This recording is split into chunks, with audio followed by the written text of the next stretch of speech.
Karibu. Kwa majina naitwa Fadhili Kapara tokea mkoa wa Katavi.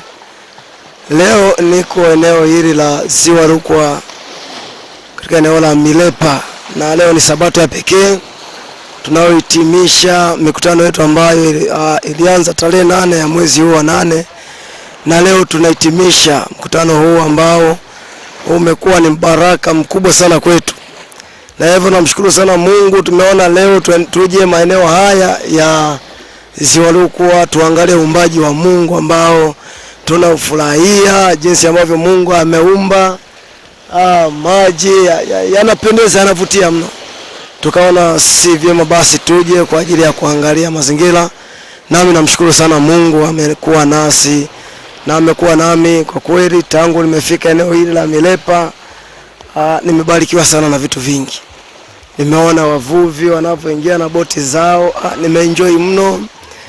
Tumekula samaki wa kutosha. Kwa kweli tunamshukuru sana Mungu hadi leo sabato hii ya kuhitimisha mikutano hii. Mungu awabariki sana.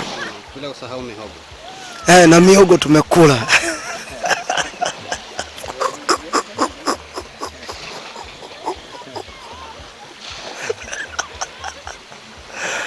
Mihogo nayo tumekula, vitu vingi sana ambavyo kwa kweli tumevifurahia eneo hili. Eneo ambalo kwa kweli hata watu wenyewe, jamii wanaoishi mahali hapa ni waungwana mno, watu wa Milepa. Hao Wafipa ni wapekee sana, na makabila mengine wapo. Kwa hiyo tunamshukuru Mungu, kwa kweli tumelitangaza neno la Mungu, wamelipokea kwa shauku kubwa, vitabu watu wamepokea.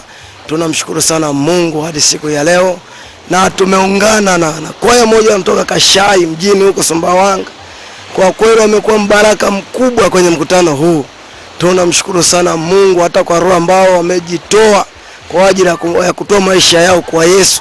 Tunaendelea kumuinua sana Mungu. Asante sana.